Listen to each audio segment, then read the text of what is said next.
올잉글랜드 2026이 아직 시작도 되지 않았는데 중국은 이미 전쟁 모드에 들어갔다는 사실 알고 계셨습니까?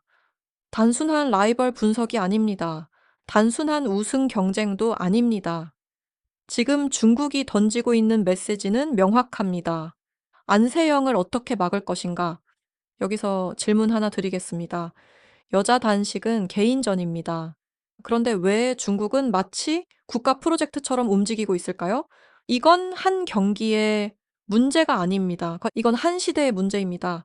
3월 3일부터 8일까지 영국 버민검에서 열리는 올잉글랜드 오픈 2026 슈퍼 1000 등급 우승 시 12,000 랭킹 포인트 총 상금 145만 달러. 이 대회는 단순한 월드투어 일정 중 하나가 아닙니다. 시즌 판도를 통째로 바꿀 수 있는 분기점입니다. 그리고 그 중심에 세계 랭킹 1위 안세영이 서 있습니다. 최근 중국 언론의 흐름을 보면 흥미로운 공통점이 보입니다. 왕즈이의 10연패, 해법이 없는 완성형, 시대를 넘어서야 한다. 이 표현들은 단순한 평가가 아닙니다. 위기인식에 가깝습니다. 중국은 지금 안세영을 한 명의 선수로 보지 않습니다. 하나의 체제로 보고 있습니다. 여기서 더 흥미로운 가설을 하나 던져보겠습니다. 중국 내부에서는 이미 안세영 대응 프로젝트가 가동되고 있는 것은 아닐까요? 단순히 왕즈이 한 명이 아니라 천이페이, 야마구치와의 대진 구조, 드리프트 변수, 체력 누적까지 계산한 시스템 전략. 왜냐하면 지금까지의 결과가 그것을 말해주기 때문입니다. 왕즈이는 세트 중반까지는 대등합니다. 하지만 결정 구간에서 흐름을 잃습니다. 천이페이는 전술적으로 가장 정교하지만 완벽한 컨디션이 전제되어야 합니다. 중국은 알고 있습니다. 기술만으로는 부족하다는 것을. 그래서 이번 올잉글랜드는 단순한 복수전이 아닙니다. 그 체제의 자존심이 걸린 무대입니다. 만약 이번에도 안세영이 정상에 오른다면 어떻게 될까요? 랭킹 격차는 더 벌어지고 해법 없음이라는 프레임은 더욱 굳어질 것입니다. 반대로 중국이 승리를 만들어낸다면 그건 단순한 일승이 아니라 시대의 균열이 생겼다는 선언이 될 수 있습니다. 그래서 묻겠습니다. 이번 올잉글랜드는 우승 경쟁일까요? 아니면 시대 방어전일까요? 오늘 영상에서는 중국 언론의 프레임, 시스템, 대항 전략, 그리고 범인검에서 실제로 벌어질 수 있는 전술 시나리오까지 핵심만 정리해 드리겠습니다. 끝까지 보셔야 전체 그림이 보입니다. 영상이 흥미롭고 도움이 되신다면 구독과 좋아요, 알림 설정 꼭 부탁드립니다. 여러분의 클릭 하나가 스포츠 247이 더 깊은 분석을 준비하는 힘이 됩니다. 지금부터 시작합니다. 중국은 이미 전쟁을 시작했습니다. 그리고 그 전선의 한가운데에 안세영이 서 있습니다. 이제 본격적으로 중국 언론의 시각을 들여다보겠습니다. 단순한 기사 몇 줄이 아닙니다. 그 안에는 분명한 프레임이 존재합니다. 최근 중국 매체들이 반복해서 사용하는 표현이 있습니다. 왕즈이의 연패는 구조적 문제, 안세영은 해법이 없는 완성형, 올잉글랜드는 체면이 걸린 무대. 이 세 문장 안에 현재 중국 여자 단식의 위기인식이 모두 담겨 있습니다. 첫 번째 프레임은 왕즈이의 연패를 개인 실수로 보지 않는다는 점입니다. 그들은 기술 부족이라고 말하지 않습니다. 대신 결정 구간 장악력의 문제라고 표현합니다. 이 말은 곧 실력은 대등하지만 마지막 한 걸음에서 밀린다는 뜻입니다. 특히 세트 후반 18점 이후 랠리가 길어질수록 선택이 보수적으로 바뀌는 장면, 공격 전환 타이밍이 한 박자 늦어지는 순간 중국 보도는 이 부분을 반복적으로 언급합니다. 즉, 문제는 기술이 아니라 심리적 압박의 누적이라는 해석입니다. 두 번째 프레임은 더 흥미롭습니다. 안세영을 더 이상 특정 유형의 선수로 규정하지 않는다는 점입니다. 과거에는 이렇게 설명했습니다. 수비가 강하다, 체력이 좋다, 안정적인 리턴 플레이어. 하지만 최근 어휘는 달라졌습니다. 완성형 구조, 다층적 전술 대응, 시스템으로 풀기 어려운 유형. 이건 사실상 인정에 가깝습니다. 단일한 약점이 보이지 않는다는 고백입니다. 중국 여자 단식은 전통적으로 상대의 취약 지점을 집요하게 공략하는 데 강했습니다. 하지만 안세영은 약점이 고정되어 있지 않습니다. 수비를 공략하면 공격으로 전환합니다. 공격을 읽히면 랠리 지구전으로 흐름을 바꿉니다. 템포를 늦췄다가 갑자기 끌어올리는 리듬 조절 능력까지 갖추고 있습니다. 이런 구조는 단일 전술 수정으로 해결하기 어렵습니다. 그래서 등장한 세 번째 프레임이 바로 현실 변수입니다. 기술로 안 되면 남는 건 체력과 회복입니다. 중국 보도는 안세영의 긴 랠리 운영 능력을 높이 평가하면서도 동시에 무릎과 발목 관리 문제를 계속 언급합니다. 슈퍼 천급 대회가 이어지는 일정, BWF 상위 랭커 의무 출전 규정, 짧은 회복 시간, 이 모든 요소는 단순한 체력 문제가 아니라 전략 변수로 해석되고 있습니다. 초반 라운드에서 체력을 소모시키고 후반부에 누적 피로를 노린다. 이건 기술을 넘는 영역입니다. 일정 회복 환경까지 포함한 계산입니다. 정리하면 중국 언론이 구축한 구조는 분명합니다. 왕즈이의 연패는 심리 장악력 문제, 안세영은 해법이 없는 완성형, 따라서 승부를 바꿀 수 있는 지점은 체력과 회복. 이건 단순한 기사 흐름이 아닙니다. 현재 중국 여자 단식이 어떤 위치에 서 있는지를 보여주는 전략적 시각입니다. 그렇다면 다음 질문이 자연스럽게 따라옵니다. 중국은 이 위기 인식을 어떻게 전술로 구현하려 할까요? 다음 장면에서는 스타일 믹스, 연속 압박, 데이터 분석까지 포함한 중국의 시스템 대항 전략을 단계별로 해부해 보겠습니다. 이제 본론으로 들어가겠습니다. 중국이 안세영을 상대하는 방식은 단순히 누가 이길 것인가의 문제가 아닙니다. 그건 한 경기의 싸움이고 지금 중국이 준비하는 건 한 대회의 구조입니다. 저희가 분석한 중국의 대항 전략은 크게 세 단계로 나눌 수 있습니다. 첫 번째 단계는 스타일 믹스 전략입니다. 중국은 한 선수의 한 방으로 끝내려 하지 않습니다. 오히려 서로 다른 유형을 연속적으로 배치해 안세영의 리듬을 흔들려 합니다. 가령 이런 시나리오입니다. 초반 라운드에서 긴 랠리 중심의 안정형 선수를 통해 체력 소모를 유도합니다.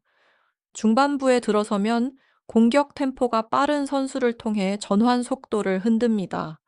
그리고 후반부, 가장 정교한 전술 운영형 선수를 배치합니다. 왕즈이는 세트 후반 집중력 싸움을 걸 수 있는 카드입니다. 천위페이는 코스 설계와 흐름 제어 능력에서 가장 정교한 해법을 제시할 수 있습니다. 야마구치 아카네까지 가정한다면 장기전 자체를 경기 구조로 만들어 버릴 수 있습니다.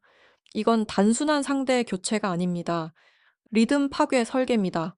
안세영의 가장 큰 강점은 자기 템포 유지입니다. 그 템포를 라운드마다 다르게 흔드는 것이 1단계 전략입니다.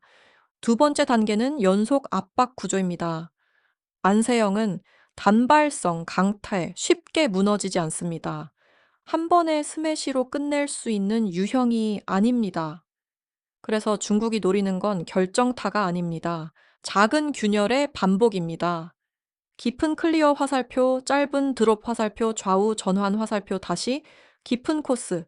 이 압박을 끊임없이 이어갑니다. 목표는 점수를 직접 따는 것이 아니라 수비 자세를 1cm라도 흔드는 순간을 만드는 것입니다. 특히 세트 후반 17점 이후 집중력이 미세하게 흔들릴 가능성이 있는 구간에서 연속 압박은 위력을 발휘합니다. 이 전략은 위험합니다. 왜냐하면 랠리가 길어질수록 안세영 역시 강해지기 때문입니다. 하지만 중국의 계산은 다릅니다. 이길 확률을 올리는 것이 아니라 실수 확률을 1%라도 높인다. 이게 두 번째 단계의 본질입니다. 세 번째 단계는 데이터 기반 확률 설계입니다. 월드투어 상위권에서는 상대 분석이 기본입니다. 그러나 슈퍼 천급 대회에서는 그 정밀도가 다릅니다. 예를 들어 이런 데이터입니다. 듀스 구간에서의 리턴 방향, 세트 초반 득점 루트, 좌측 코스에서의 회전 각도, 세트 진입 시 평균 랠리 길이, 이 미세한 수치들이 전술에 반영됩니다. 가상의 시나리오를 하나 그려보겠습니다. 중국 분석팀이 최근 6개월간 안세영의 경기 데이터를 모두 분해했다고 가정해 봅시다. 그들이 찾고 있는 건 약점이 아닙니다. 실수 확률이 조금이라도 올라가는 구간입니다. 예를 들어 세트 15점 이후 좌측 깊은 코스로 이동할 때 발목 회전 속도가 평균보다 0.2초 느려진다는 데이터가 있다면 그 구간을 반복적으로 공략하는 설계가 가능해집니다. 완벽한 선수를 무너뜨리는 방법은 약점을 공격하는 것이 아니라 확률을 반복적으로 흔드는 것입니다. 정리하겠습니다. 중국의 시스템 대항 전략은 세 겹 구조입니다. 첫째, 스타일 믹스로 리듬을 깨고, 둘째, 연속 압박으로 균열을 누적하며, 셋째, 데이터 분석으로 실수 확률을 노린다. 이건 한 경기의 전략이 아닙니다. 한 대회를 통과하는 구조 전체를 겨냥한 설계입니다. 그렇다면은 이제 가장 현실적인 질문으로 넘어가야 합니다. 버밍검 코트 위에서 이 전략이 실제로 통할 수 있을까요? 다음 장면에서는 왕즈이, 천이페이, 야마구치 아카네, 그리고 드리프트 변수까지 안세영이 실제로 마주할 수 있는 네 가지 결정적 위험 요소를 해부해 보겠습니다. 이제 전략을 넘어 현실로 가보겠습니다. 이론은 설계일 뿐입니다. 코트 위에서는 결국 사람이 부딪힙니다. 안세영이 범인검에서 마주할 수 있는 진짜 벽, 우리는 네 가지로 정리할 수 있습니다. 첫 번째 변수는 왕즈이, 심리의 벽입니다. 왕즈이는 단순히 랭킹 2위 선수가 아닙니다. 연패를 끊어야 하는 선수입니다. 월드 투어 파이널스 패배 직후 감정을 드러냈던 장면, 그건 단순한 실망이 아니라 이 라이벌 구도가 개인적인 단계로 들어섰다는 신호였습니다. 왕즈이의 위험성은 기술이 아닙니다. 결정 구간에서의 선택입니다. 만약 결승에서 다시 만난다면 핵심은 초반 리드입니다. 왕즈이가 먼저 리드를 잡고 공격 전환을 주저하지 않는다면 이번에는 전혀 다른 그림이 나올 수 있습니다. 하지만 18점 이후 또다시 보수적인 선택이 반복된다면 심리 장벽은 재현될 가능성이 큽니다. 왕즈이는 실력보다 결정 순간의 과감성이 승부를 좌우합니다. 두 번째 변수는 천이페이, 전술의 복잡성입니다. 천이페이는 기술적으로 가장 까다로운 상대입니다. 이 선수와의 경기는 단순 체력전이 아닙니다. 코스 설계, 전개 속도, 그리고 이동 동선 최소화까지 계산하는 운영형 선수입니다. 특히 좌우 깊은 코스로 상대를 흔들며 자신의 이동 거리는 줄이는 방식. 이 조합은 안세영의 수비 전환 리듬을 늦출 수 있는 몇 안 되는 유형입니다. 세 세트로 가는 순간 이 경기는 체력 싸움이 아니라 집중력 싸움이 됩니다. 천이페이가 정상 컨디션이라면 가장 예측이 어려운 상대입니다. 세 번째 변수는 야마구치 아칸의 장기전의 비용입니다. 야마구치가 등장하면 경기 시간부터 길어집니다. 70분, 80분, 심지어 그 이상. 야마구치는 랠리 길이를 극단적으로 늘립니다. 상대를 끌어내리고 템포를 지우고 경기를 시간 싸움으로 바꿉니다. 문제는 이 구조가 양날이라는 점입니다. 안세영 역시 장기전에 강합니다. 하지만 80분 경기의 대가는 다음날 체력과 관절 부담으로 돌아옵니다. 특히 무릎과 발목, 슈퍼 천급 대회에서 이 부담은 무시할 수 없습니다. 야마구치와의 경기는 이길 확률은 높지만 비용이 큰 승리가 될 수 있습니다. 네 번째 변수는 환경, 버민검 드리프트입니다. 오링글랜드가 열리는 유틸리타 아레나는 특유의 기류 변수가 존재합니다. 셔틀의 채공 시간이 미세하게 달라지고 클리어의 깊이가 2cm에서 3cm 차이로 변합니다. 이 차이는 관중에게는 보이지 않지만 선수에게는 결정적입니다. 안세영의 강점은 정교한 길이 조절과 코스 회수 능력입니다. 하지만 드리프트가 심하면 깊이 계산이 흔들릴 수 있습니다. 초반 적응이 늦어질 경우 불필요한 체력 소모가 발생할 가능성도 있습니다. 정리하겠습니다. 왕즈이는 심리의 벽, 천이페이는 전술의 복잡성, 야마구치는 장기전의 비용, 범인검은 환경 변수.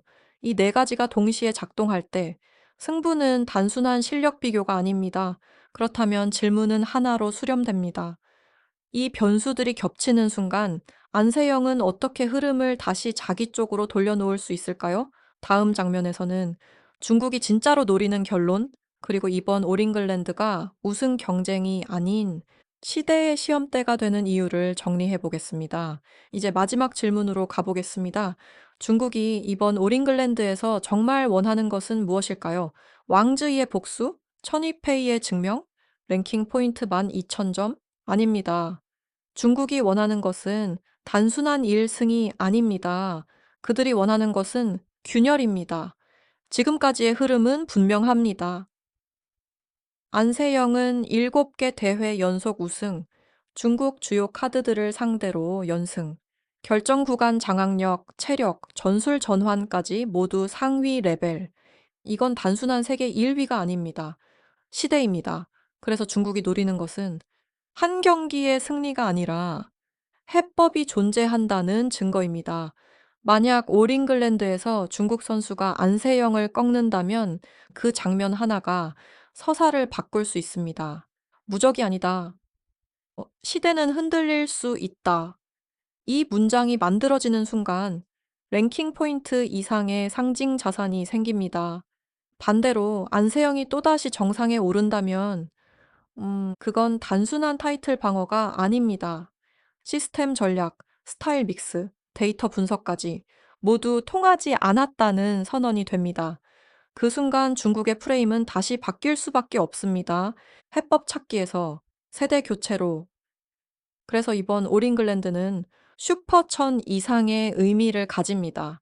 우승 트로피를 두고 싸우는 대회가 아니라 한 시대의 지속 여부를 시험하는 무대입니다. 세 가지 시나리오를 정리해 보겠습니다.